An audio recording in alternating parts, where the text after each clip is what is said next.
agora para o nosso segundo vídeo da semana sobre finanças pessoais. E aqui eu irei me aprofundar um pouco mais naquilo que havíamos discutido sobre as origens dos desejos e como podemos trabalhar isso para conseguir superar aqueles nossos desejos que nós simplesmente não sabemos de onde vêm.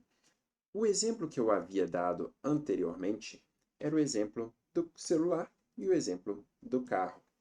Aqui, então, é importante destacar que quando nós falamos do carro, nós temos o desejo objetivo, que, conforme já havíamos falado, é o desejo de se locomover. Eu quero me locomover do ponto A para o ponto B. E isso me traz liberdade, porque eu posso fazer as coisas que eu quiser. Da mesma forma, nós poderíamos falar também do dinheiro. Eu tenho dinheiro, então eu posso fazer o que eu quiser. Quem é adulto já sabe muito bem que não é bem assim, mas, de toda forma, a liberdade tem um apelo emocional muito forte. Posto isso, nós temos também o desejo social associado ao carro. Então, eu posso ter um carro com o objetivo de ser bem visto. O ser reconhecido aqui, ele muitas vezes está escondido. Escondido pelo simples fato de que nós não sabemos exatamente o que nós queremos ser. Nós temos pessoas, referências, que têm esse carro e nós buscamos o mesmo carro esperando nos tornar essa referência. E esse é um erro bastante considerável. O carro não vai nos tornar essa pessoa especificamente. Mas as pessoas simplesmente não param para pensar nisso. Nós temos esse carro e é fundamental entender: se eu tenho um carro caro, as pessoas passam a me ver com mais valor? E a resposta é: óbvio que sim. Na nossa sociedade, se você tem um carro caro, as pessoas elas passam a te enxergar de forma diferente. Esse efeito tem um nome, chama efeito halo. Ele serve para carro, ele serve para beleza física. Quando nós compramos um carro, nós objetivamente temos condições sim de ser reconhecidos como pessoas diferentes. A grande questão não é essa. A grande questão é se a gente tem clareza do que esse carro tem o potencial de fazer por nós.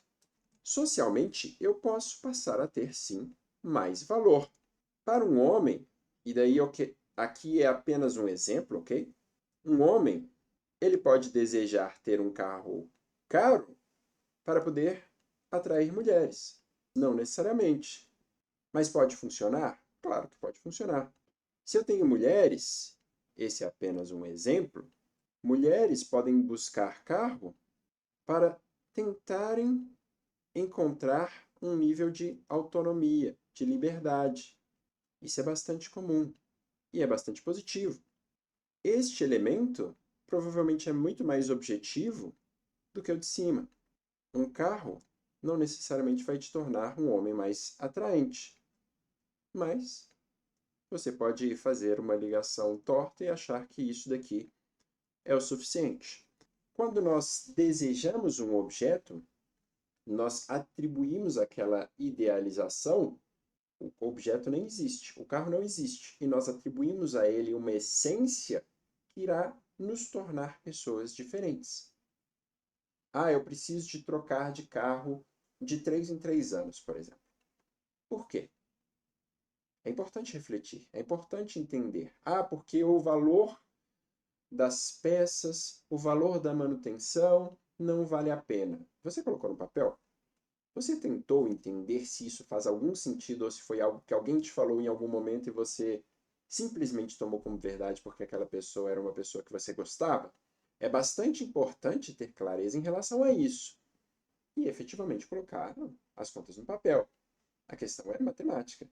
As peças se tornaram mais caras. Ok, é uma questão matemática. Elas são efetivamente mais caras? Quando nós avançamos em relação a essa questão toda, nós temos aqui uma série de coisas que são impulsionadas por sentimentos. O lado social ele é muito impulsionado por sentimento. O lado objetivo é um pouco menos impulsionado por sentimento, apesar de naturalmente, eu preciso comprar um carro com central multimídia. É uma escolha.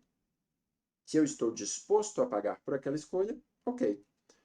A única coisa importante sempre será o fato de que você está abrindo mão de quê para ter esse carro caro desse jeito? E usualmente a resposta é de ter uma vida tranquila, ok? Se eu troco de carro de 3 em 3 anos, eu estou abrindo mão de ter uma vida tranquila, geralmente. De ter uma aposentadoria tranquila, de poder viajar no futuro. Eu sempre estou abrindo mão em função deste momento presente. Ótimo. Nós temos essas demandas sociais, nós temos essas demandas objetivas. E nós desejamos, então, que o carro ele nos torne pessoas mais desejáveis. Desejáveis por quem? Desejáveis pela sociedade. Nós desejamos ser mais desejáveis pela sociedade para que nós possamos ter mais oportunidades.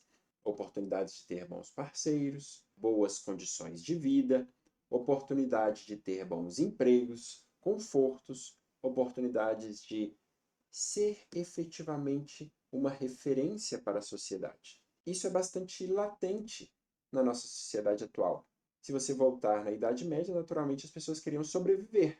E a nossa vida ela já é tão garantida, a sobrevivência, os nossos desejos básicos eles já são tão garantidos que nós já não temos necessidade real de efetivamente garantir a nossa sobrevivência. E nós começamos a ir para os elementos que antigamente não eram tão relevantes.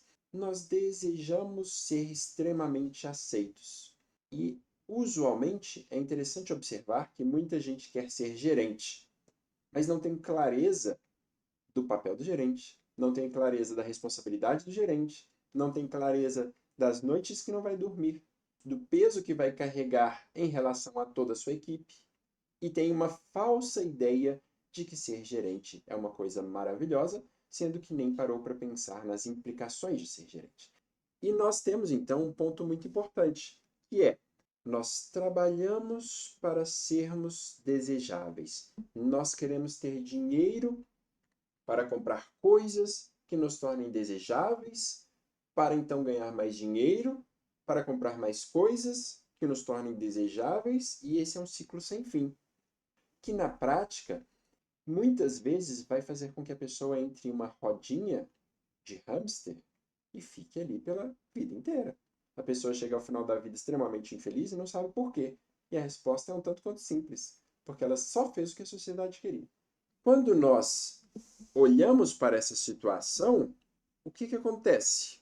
Nós temos aqui o pilar, ou um pilar das nossas vidas. O pilar de ser desejável. E esse pilar de ser desejável, ele exige atenção, porque no final das contas, a maioria das pessoas, elas simplesmente vivem esse querer ser desejável e não refletem sobre o porquê. Isso se torna um pilar tão profundo que se torna difícil de superar. Então, quando alguém propõe para você que você ganhe menos dinheiro para ter uma vida mais feliz, você simplesmente acha que a pessoa é maluca. Mas isso não tem nada de maluco. Obviamente que se a pessoa recebe um salário mínimo, ela vai ter que trabalhar para subir. Mas se a pessoa recebe um salário razoável, ela tem que sempre avaliar se ela está perdendo qualidade de vida para ganhar um pouco mais de salário. Então, muitas vezes as pessoas elas simplesmente acham que é um movimento natural crescer infinitamente, mas não é. É importante e fundamental que se exista clareza em relação a estou investindo meu tempo nessa empresa e nessa empreitada, meu tempo e minha saúde estão indo pelo ralo para ganhar R$ 2.000 a mais.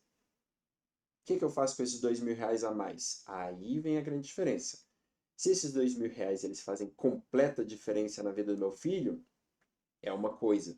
Se esses R$ 2.000 eu estou usando para comprar um objeto supérfluo que simplesmente não vai fazer a menor diferença na minha vida, como um carro de luxo, então eu tenho que parar e raciocinar e revisar minha vida, porque a minha saúde não vale esse carro, que é muito mais caro do que efetivamente eu preciso.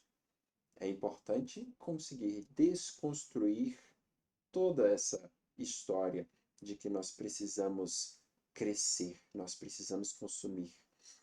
E então vem algumas pessoas dizendo na mídia: ah, o mercado não está indo bem porque as pessoas não estão consumindo.